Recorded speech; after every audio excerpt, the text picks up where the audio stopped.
ये जो एक तासुर है कि कुछ जमातें जो हैं वो इलेक्शन डिले करवाना चाह रही हैं, क्या ये दुरुस्त है? और खोखर साहब ये कहते हैं कि बड़ी बड़ी जमातें जो हैं उनकी जानिब वोटर का रुझान कम हो चुका है और उसकी वजह यही है कि ऑब्वियसली वो कतरा रहे हैं इलेक्शन में जाने से। दूसरा, आप लोग मुसलसल नवाज शरीफ साहब को लाडला कहकर बुला रहे हैं। मुसद्दिक साहब कह रहे हैं अब कल जिस गली में आप चले जाएं मेजॉरिटी जो है नून लीग लेकर निकलेगी वहां से।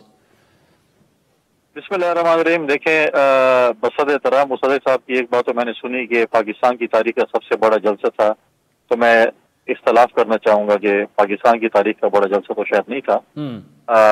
जलसा अच्छा था और जिस तरीके से था, जैसे भी था जलसा था, अच्छा था, लेकिन तारीखी जलसा नहीं था। इससे पहले बड़े तारीखी जलसे हुए हैं।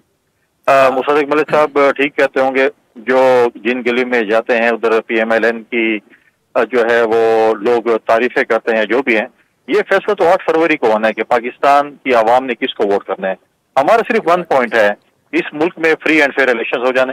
पाकिस्तान की आवाम फैसला करे कि वो PTI को वोट करती है, PMLN को वोट करती है, पीपल्स पार्टी को वोट करती है।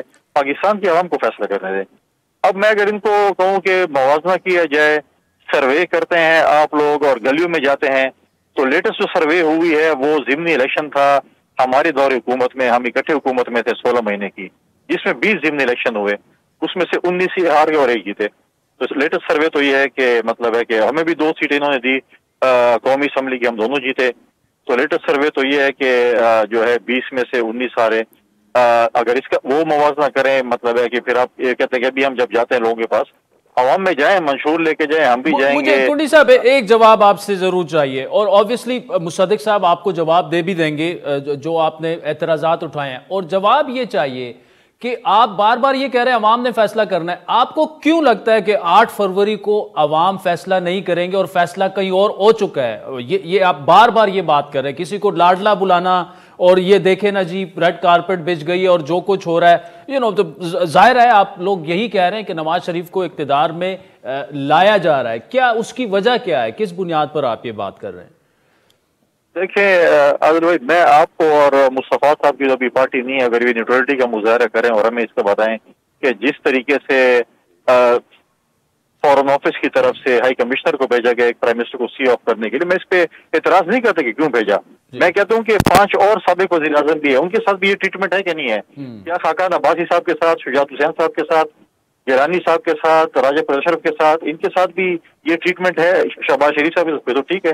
फिर जिस तरीके से हम कहते थे कि इमरान खान का जो हाजिरी लगी थी अदालत के गेट के ऊपर वो गलत थी, तो क्या फिर बायोमेट्रिक्स स्टेट लॉन्च में करना ठीक था? जिस तरीके से पंजाब में ये तासुर दिया जा रहा है, या एक वो है कि जहाँ पर ब्यूरोक्रेसी फॉर्मर प्राइम मिनिस्टर को रिसीव करती है, सी ऑफ करती है, अच्छा करती है, लेकिन सबके साथ करती है, तो फिर तो ठीक है। अगर ये तासुर दें और फिर जब ये कहें कि हमारी बात हो चुकी है, मैच फिक्स हो चुका है, तो एक तासुर आता है।